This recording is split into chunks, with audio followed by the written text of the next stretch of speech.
Several trains were cancelled and many were diverted to other routes following a major train accident in Odisha's Balasore district on June 2 that killed at least 223 passengers.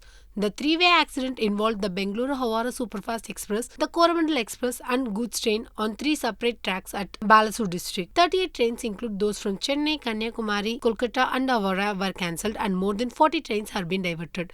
The Southern Eastern Railway issued a notification stating the all list of diverted and cancelled trains in the wake of the Odisha accident.